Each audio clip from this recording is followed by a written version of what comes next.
Good morning, it's 10 a.m. You're watching Rajya Sabha television. This is the breakfast news with me, Frank Pereira. Here are the headlines. Nearly 80 people killed and several injured after driver rams high-speed truck into crowd watching Bastille Day's fireworks in Nice, France. President Hollande extends state of emergency by 3 months.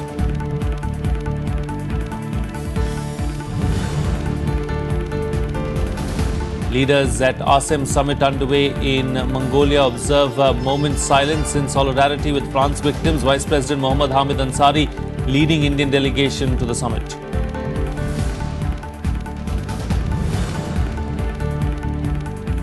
"156 Indians evacuated from South Sudan after Operation Sankat Mochan launched. Return home. Many Indians refused to come back despite MEA's appeal to leave strife-torn country.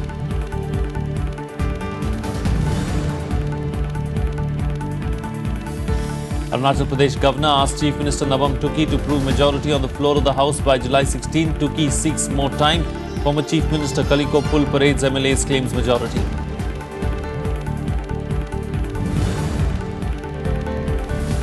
And government reaches out to Congress over passage of crucial GST Bill. Venkaiah Naidu calls up Ghulam Nabi Azad. Congress says it will have to consult its allies before taking any stand. Well, with the launch of Sankat Mochan, India evacuated 156 citizens stranded in South Sudan's capital, Juba city. Earlier, 2 Indian Air Force C-17 military aircraft reached Juba, and the first batch of evacuees will reach Delhi today after a halt in Thiruvananthapuram. 156 Indians have been evacuated from South Sudan's capital, Juba, under Operation Sankat Mochan, led by Minister of State for External Affairs, General V.K. Singh. The first batch of evacuees reached Thiruvananthapuram, and the aircraft carrying the rest will reach Delhi today morning. When we landed out there, 156 have come out with us. There are about 30-40 people who had already booked their tickets, and once the commercial flight started, they have taken those because the tickets were already there. And there are about 300 people who do not want to get evacuated because of the business concerns and other activities that they have out there. However, the evacuation exercise faced a hurdle as many Indians who had registered with the External Affairs Ministry for leaving South Sudan refused to return, despite an appeal by Minister Sushma Swaraj asking them to move out. So we contacted the Indian Embassy and we contacted the Norca here, and they all tried to help us to bring us here. And the Indian government also, they helped us a lot. They sent us the flight, and somebody from Norco also, they contacted us 2-3 times. They contacted us here, and they told us whatever they want help, they can do us. For the 4 days, we are totally struggled. Heavy firing and shell attacking was already going through, and the Indian Embassy and everybody supported very well. Earlier, briefing about the situation, MEA spokesperson Vikas Swarup said the aim is to evacuate all Indian nationals who have expressed their interest in leaving. The aim is to evacuate all the Indian nationals who have expressed their interest in leaving South Sudan. The evacuation has been meticulously planned in coordination with the local authorities, as well as the support of the Indian peacekeeping contingent in the UNMISS. India pressed in 2 C-17 military transport aircraft to war-torn South Sudan's capital city of Juba to evacuate nearly 600 Indians in the country. MOS External Affairs General V.K. Singh is accompanied by Amar Sinha, Secretary Economic Relations in the External Affairs Ministry, Joint Secretary Satbir Singh and Director Anjani Kumar. Germany also started evacuating its citizens as well as those from several other countries, while China transferred its injured UN peacekeepers to Uganda. Forces loyal to longtime rivals Vice President Riek Machar and President Salva Kiir fought street battles in the capital during a 5-day period until a ceasefire was reached on July 11.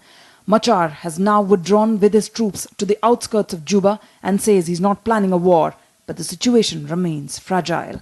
Bureau Report, Rajya Sabha TV. Moving on now, the 2-day Asean summit has begun in the capital city of Ulaanbaatar. Vice President Hamid Ansari is leading the Indian delegation at the summit in Mongolia. The summit comprises of 51 countries from Asia and Europe, the European Union and ASEAN summit as well. The Asean dialogue will address issues with the objective of further strengthening the relationship between Asia and Europe. India joined ASEAN in 2007 and has taken part in 4 earlier summits.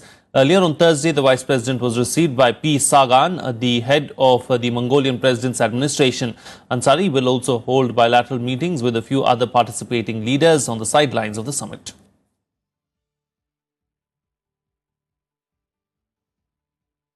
Well, the summit, however, began amid gloom over the France attack. Leaders condemned the attack where at least 80 people have been killed. The attack drove a truck at high speed into crowds watching the Bastille Day fireworks in the French Riviera city of Nice late on Thursday. The attack comes months after Islamic State militants killed 130 people in Paris last year. At least 80 people killed and dozens injured after an attacker drove a truck at high speed into a crowd watching Bastille Day fireworks in the French Riviera city of Nice late on Thursday. Pas de sécurité. Les pompiers, ils ont mis 25 minutes de lumière à arriver. Mais c'est un camion qui a foncé dessus. Qui a foncé dans la journée. On a fait ça. Le camion. Ici, ça s'est pas fait. Ça a tiré aussi. Police have shot and killed the driver who drove the heavy, long-distance truck at a high speed for over 100 meters before hitting the mass of spectators. The driver also opened fire on the crowd. Weapons and grenades were reportedly found inside the truck after he was killed. Investigators are now probing to see if the assailant had any accomplices. French President François Hollande called the attack a criminal act and is now at the crisis center in Paris to take stock of the situation. Pour que nous puissions lutter contre le fléau du terrorisme. US President Barack Obama issued a statement condemning the attack and pledged US assistance in the investigation. Leaders gathered in Mongolia for the 2016 Asean summit condemned the deadly attack. They stood for a moment of silence in solidarity with France. First of all, thank you, President Elbek for expressing solidarity at the attack in Nice on the French National Day. It's a tragic paradox that the subject of this attack were people celebrating liberty, equality and fraternity. Today we all, Europe and Asia, stand united with the French people and their government. We condemn this tragedy and keep up our fight against extreme violence and hatred. In India, President Pranab Mukherjee and Prime Minister Narendra Modi condemned the attack. Pranab Mukherjee said that he is shocked to hear about the attack and that India stands shoulder to shoulder with the people and the government of France as it responds to the attack. Prime Minister Modi also tweeted saying he is appalled by the horrific attack and that he strongly condemns such mindless acts of violence. The Indian embassy in Paris has opened a helpline and the ambassador is in touch with the Indian community in Nice. So far, no reports of any Indians affected in the incident has emerged. The attack comes less than a year after the Islamic State militants killed 130 people in Paris. France has been on high alert since the incident. Bureau Report, Rajya Sabha TV. Let's now go across to our correspondent Aishwarya Kapoor joining us from Mongolia to get the latest from what's really happening there in Mongolia's capital of Ulaanbaatar. Aishwarya, as far as the summit is concerned, what's the agenda for the day? What is it likely to concentrate on? There has been, of course, a number of issues that were discussed today morning. There was this opening session. And thereafter, there was a plenary session in which a number of issues were included. Let me tell you that Vice President Mohammad Hamid Ansari did address that plenary session, and where he basically talked about the issue of connectivity. Remember, this entire summit is based on connectivity. That is the top focus, and wherein the Vice President said that the networks of connectivity must be built across the continents of Asia and Europe, and wherein he said that the connectivity should not be just a physical connectivity, but it should also include institutional, digital, economic, and social-cultural aspects.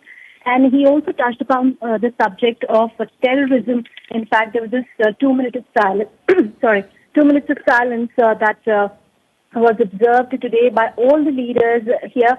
And the Vice President said that we need to cooperate meaningfully to deal with the threat of terrorism. He spoke of the incident recently that has happened in France. And besides that, he also touched upon the topic of China in the South China Sea, though he did not name the country, but he said that it is important that we protect our global common interests, the seas and the oceans, in accordance with international conventions. He said that we must resolve our disputes peacefully and without threat or use of force. So these were the three topics that he basically touched upon: the issue of connectivity, the issue of terrorism, and the issue of the South China Sea. All right, Aishwarya, we'll have to leave to that. Thank you so much for joining us there with those details. On to some news from Jammu and Kashmir now. Curfew will remain imposed as a precautionary measure on the 7th day today following unrest between security officials and protesters in the valley. 36 people have been killed in the violence so far. Here's a detailed report. Normal life in Kashmir was paralysed for the 6th consecutive day due to curfew-like restrictions and separatist-sponsored strike in the valley. However, the situation remained calm as no major clash was reported on Thursday. 2-3 दिन से जो है वाक़ात जो है वो पुरतशद्दुद वाक़ात जो हो रहे थे वो काफ़ी कम हुए हैं और आज भी जो है बिल्कुल कई छोटी मोटी वारदातें हुई है, बट ओवरऑल सिचुएशन जो है वो इम्प्रूव हो रही है और उसमें जो कंट्रीब्यूशन है, जो हमारे जो एल्डर्स है, बच्चों के पेरेंट्स है और जो सिविल सोसाइटी के रिप्रेजेंटेटिव्स है, उन्होंने काफ़ी हमें ताउन दिया है, उसके लिए हम उनके शुक्रगुजार हैं. Unrest in Kashmir after the killing of Hizbul militant Burhan Wani last Friday has affected lives of people as supply of food items and other essential commodities in interior districts have taken a hit. कुछ ही 5-7 दिनों से श्रीनगर के अंदर बहुत ही हालात ख़राब है, तो हम भगवान से यही प्रार्थना करते हैं कि श्रीनगर का हालात ठीक हो जाएं, तो रोड खुल जाए, जो मुगल रोड से आता है माल हमारा, तो हम अपनी सब्जी वापस आए. हम जम्मू कश्मीर की गवर्नमेंट से तो यही अपील करते हैं कि जल्दी से जल्दी हालात ठीक हों और हमारी सब्जी वापस फ्रेश आए. Meanwhile, the death toll in the police protest clash has risen to 36, with over 3,100 people, including 1,500 security personnel, injured. Health Minister Bali Bhagat chaired a high-level meeting and expressed satisfaction over the adequate stocks of medicines and blood in hospitals across the valley. We have received 14 casualties so far over a period of 3-4 days. In all, out of these 14 casualties, 12 are of CRPF and 2 are from J&K police. Mostly the injuries are from the splinter as a result of a grenade throwing, and few of the injuries are because of the stone pelting onto these individuals. The Amarnath Yatra was suspended for the second time in the last 7 days after unrest was reported from the Anantnag district. Curfew will remain imposed on Friday across Jammu and Kashmir as a precautionary measure to maintain law and order ahead of the Friday prayers. This comes as Hafiz Saeed, the founder of Pakistani militant group Lashkar-e-Taiba, warned that violence in Kashmir will escalate. Bureau Report, Rajya Sabha TV. Meanwhile, defying India's warning to keep out of its internal affairs, Pakistan Prime Minister Nawaz Sharif has called a cabinet meeting in Lahore today to discuss the situation in Kashmir. According to a statement released by the Pakistan Prime Minister's office, the Pakistani cabinet will meet to discuss the so-called rapidly deteriorating situation in Kashmir and to chalk out a future course of action on the issue. On Monday, Sharif had referred to Burhan Wani as a Kashmiri leader. India, however, has blamed Pakistan for inciting violence and using terror as an instrument of state policy. India has hit out strongly at Pakistan for raising the issue of killing of Hizbul Mujahideen commander Burhan Wani at the UN. India's ambassador to the UN, Syed Akbaruddin, accused Pakistan of extolling the virtues of terrorists and using terrorism as a state policy towards the misguided end of coveting the territory of others. India's response came in the wake of Pakistan's envoy Maliha Lodhi's remarks on Kashmir and Wani's killing while speaking during a debate on human rights at the 193-member UN General Assembly. In her statement, Lodhi called the killing of Wani as extrajudicial, describing him as a Kashmiri leader. Terrorism is terrorism. No amount of parsing or justification on the part of Pakistan is going to change that. Second, our internal affairs are solely ours to handle. Any effort by any other party claiming it as theirs or trying to interfere and seeking to internationalize the issue will not change that reality. Akbaruddin also pointed out that Pakistan has repeatedly failed to convince the international community that it should gain membership of the Human Rights Council, most recently in this very session of the UNGA. केवल वो internal मामला नहीं रहा, बाहर से भी लोग इसमें कुछ आग डालने के लिए प्रयास कर रहे हैं। सबको मालूम हो गया और दोनों हिजबुल मुजाहिदीन और दूसरा संगठन दोनों लश्करी तोयबा दोनों ने मिलकर उन्होंने ओपन स्टेटमेंट भी दिया मदद करते हुए। It should be the endeavour of everybody to see that this terrorist are isolated, they are not only condemned, they are isolated, they should not be condoned for political reasons. Meanwhile, the situation in Kashmir remains tense, with the curfew continuing for the 6th day on Thursday. Heavily armed policemen and security personnel are patrolling the streets to prevent any untoward incident. Bureau Report, Rajya Sabha TV. Well, the Arunachal Pradesh governor has asked Chief Minister Nabam Tuki to prove his majority on the floor of the House by July 16. Tuki has sought more time, saying it is too short a notice. Meanwhile, former Chief Minister Kaliko Pul has claimed majority after he paraded MLAs before the media on Thursday. Yes, more. Reinstated Arunachal Chief Minister Nabam Tuki has been asked by the governor to take a floor test in the assembly by July 16 to prove his majority. The governor informed Tuki about the floor test in a communique. Tuki, however, said he would request acting Governor Tathagat Roy to defer the proposed floor test, as it is not possible within a short span of time. On arrival in Itanagar after the Supreme Court verdict, Tuki said he will reach out to disgruntled Congress MLAs. I will bring House in order. It is a party, one family. Congress is a family. We will bring together. I am talking to all the honorable members, my colleagues and friends, and I am keeping in touch with them. And they will automatically come back to the Congress party. Assembly Speaker Nabam Rabia, who also attended office on Thursday, said the Assembly needs at least 10 to 15 days to summon a session. एक दो दिन में assembly समन करने का कहना, फिर वो वही बात जो अभी सुप्रीम कोर्ट में केस चला इसे आ जाएगा.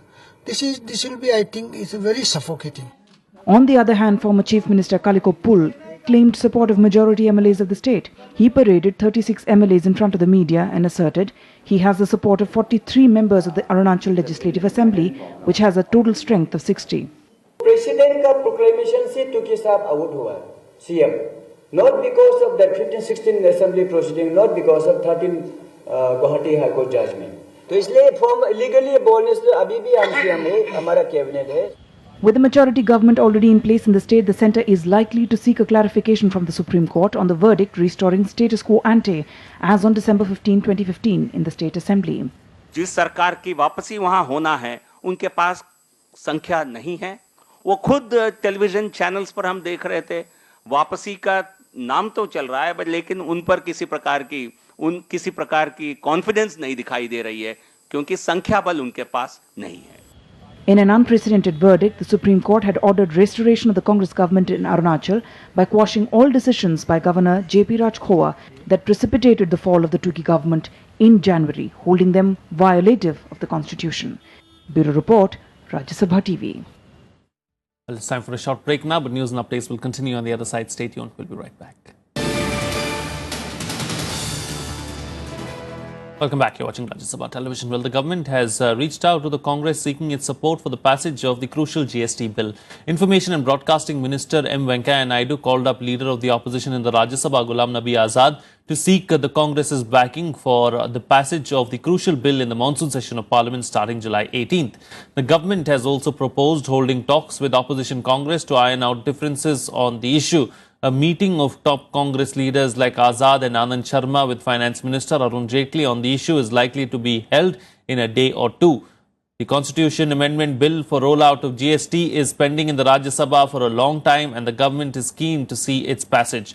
The Goods and Services Tax seeks to bring a uniform tax structure subsuming a number of imports, and the government claims that it will help add 1 to 2% to the country's GDP. Top Congress leaders had yesterday deliberated on the strategy for the session with Party President Sonia Gandhi at her residence, where GST was also discussed. Will GST be a reality in monsoon session? Will you support it? Is there a forward? Well, I can't say without having meeting and finally deciding, and we shall have to talk to our other friends also, our allies also, and then we'll take the decision. Well, the government has allowed payment of dues under the on-time compliance scheme for black money holders in 3 installments. Now, those with unaccounted wealth can declare by paying tax, surcharge and penalty of $45 by 45% by September 30th, 2017. Finance Minister Arun Jaitley has asked black money holders to declare or face the consequence. The Special Investigation Team on Black Money has recommended ban on cash transactions of above 3 lakh rupees to curb illegal wealth in the country.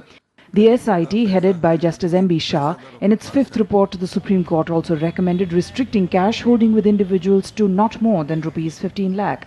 The report comes on a day when the government allowed payment of tax and penalty in installments over an extended period for the black money disclosed under the one-time compliance scheme. The Income Declaration Scheme, or IDS, which gives holders of undeclared wealth a chance to come clean by paying tax, surcharge and penalty of 45% and escape punishment, had earlier provided 2 months' time after the close of declaration window on September 30th this year for payment of dues. Now the government has allowed payment of dues in 3 installments by September 30th, 2017. Finance Minister Arun Jaitley asked domestic black money holders to take advantage of the ongoing scheme to come clean or face consequences.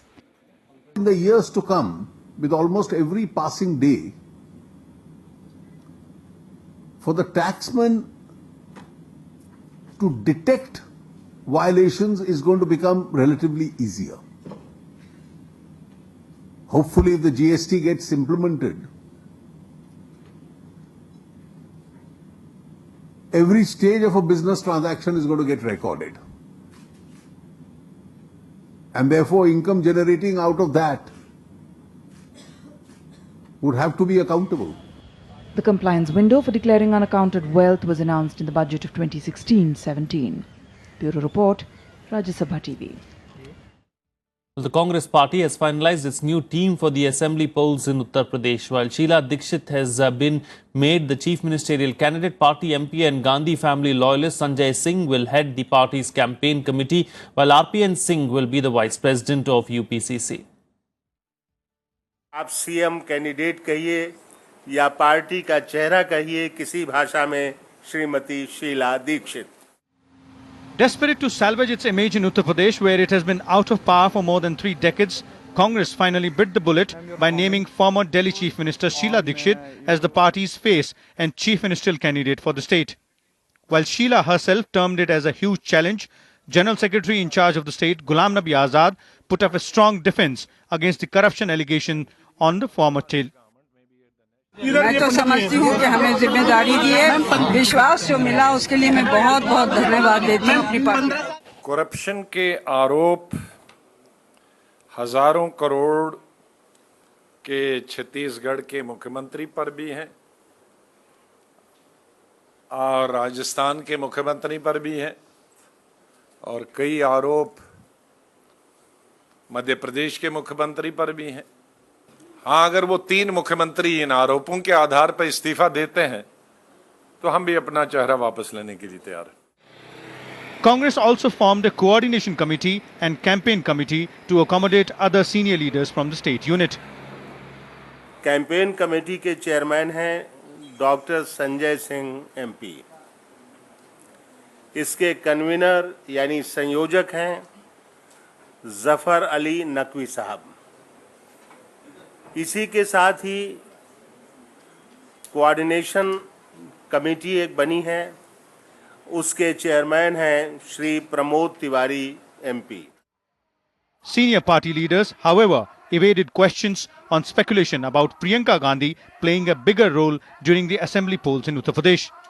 Just 2 days ago, Congress had given the reins of the state unit to actor-turned-politician and Rajya Sabha MP Raj Babbar. Vishal Daya, Rajya Sabha TV, Delhi. Moving on now, according to the Indian Met Department, India has so far received 4% more rainfall than normal. The southwest monsoon has covered the entire country 2 days ahead of its normal date after reaching the last frontiers of Kutch and western Rajasthan. All sub-regions have been receiving good rainfall except the northeast and east region of the country, where the deficiency has reached 23%. In Uttar Pradesh, lightning claimed 2 lives in Bhadohi district as light to moderate rain and thunder showers occurred at few places in the state. While rains in several parts of the national capital kept the temperature within comfortable levels, high level of humidity and waterlogging on roads caused difficulty in Delhi. The flood situation in Assam remained unchanged in Lakhimpur, Golaghat, Morigaon, Barpeta, Bishwanath and Jorhat districts, where 1.11 lakh people are affected. Authorities have opened 16 relief camps in Golaghat and Jorhat district, housing 2,821 people. Meanwhile, in Madhya Pradesh, where 22 people were killed in the floods, life has come back to normal. A rainfall alert has been issued for Hoshangabad district. In Rajasthan, heavy to very heavy rainfall occurred at a few places in Udaipur and isolated areas in Kota, Ajmer and Bharatpur divisions. Maximum rainfall was recorded in Railmarga in Rajsamand district. In Himachal Pradesh, moderate to heavy rains occurred in some parts of the state as monsoons remained normal. The Met Department predicted bad weather conditions in the state in the next 2 days.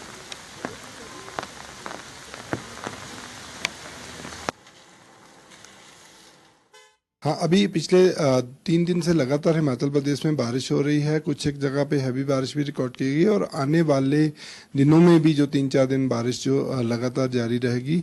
14, 15 और 16 तारीख के लिए हिमाचल प्रदेश में भारी बारिश की भी चेतावनी दी गई है। 16 तारीख को जो बारिश है, 15 और 16 तारीख को हैवी टू वेरी हैवी बारिश भी होने की संभावना है। प्रशासन, जनप्रतिनिधि, आज प्रभारी मंत्रियों से मैंने कहा सबके सब मुस्तैद है। बारिश होगी तो थोड़ी दिक्कतें होगी, लेकिन उससे निपटने के लिए प्रशासन पूरी तरह से मुस्तैद है और स्थिति अभी नियंत्रण में है। Well, India has said that the political crisis in Nepal is an internal problem of that country. Answering questions on the matter, MEA spokesperson Vikas Swarup said that India would not like to comment on the situation unfolding in Nepal. Swarup was asked to comment on remarks made by Nepal Prime Minister KP Oli that the exercise to form a new government is moving ahead with the involvement of India. Swarup rejected the reports. Opposition parties in Nepal tabled a no-confidence motion against Oli after he refused to resign despite his coalition government being reduced to a minority, plunging the country into fresh political instability. The situation arose after Maoists withdrew support to the Oli government. Do you have any suggestion or any talk with the Nepal? No, we believe these are internal political developments in Nepal, and how can we comment on something which is internal to Nepal? Well, that's it on this edition of the Breakfast News. Have a good day.